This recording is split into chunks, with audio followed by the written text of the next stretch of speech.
ఎవరైతే గతంలో బీఆర్ఎస్ ప్రభుత్వం ఆహ్, ఆహ్, ఎవరైతే వీఆర్ఎస్ ఉన్నారో వాళ్ళందరినీ కూడా తీసుకొని జూనియర్ అసిస్టెంట్‌గాను కొంత ఇది చేయడం జరిగింది. అయితే కొత్తగా భూభారతి చట్టం తెచ్చిన తర్వాత వీఆర్ఓలు వీఆర్ఏలు ఎవరైతే ఉన్నారో వాళ్ళకి కొత్తగా భూభారతి చట్టంలో వివిధ శాఖలలో కేటాయించడం జరిగింది. వాళ్ళు ఇప్పుడు మనతోటి కొత్తగా వాళ్ళకి ఈరోజు నియామక పత్రాలు అయితే ఇస్తున్నారు. వాళ్ళు ఈరోజు మనతోటి ఉన్నారు. వాళ్ళతోటి మాట్లాడే ప్రయత్నం చేద్దాం. ఎలా అనిపిస్తుంది మీకు రేవంత్ రెడ్డి గారు ఇది తెచ్చి కొత్తగా మీకు జీపీఓలుగా నియమించడం, ఈ పత్రాలు ఇవ్వడం ఎలా అనిపిస్తుంది?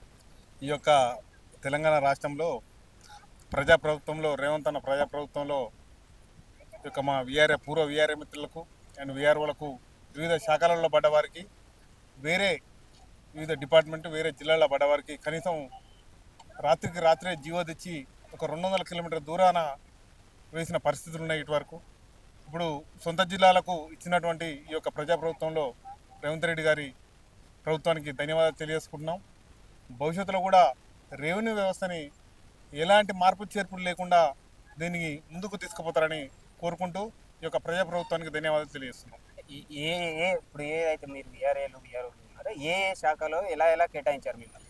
ఇటువరకు ఒక రెవెన్యూ శాఖ కాకుండా మన మున్సిపల్, ఇరిగేషన్, పురపాలక శాఖ, నేను విద్యాశాఖ, ఒక 4-5 శాఖలకు, ఆరోగ్య శాఖ, ఇరిగేషన్ డిపార్ట్మెంట్లకు ఒక 4-5 డిపార్ట్మెంట్లకు పంపించి చాలా ఇబ్బందులకు గురి చేశారు. కాబట్టి వారు ఈ యొక్క 24,000 మంది పూర్వ వీఆర్ఏ మిత్రులు చాలామంది ఇబ్బందులు పడి వేరే శాఖలలో మా శాఖ కాకుండా వేరే శాఖలకు ఇచ్చారని వారు చాలా మంది కూడా చనిపోవడం జరిగింది.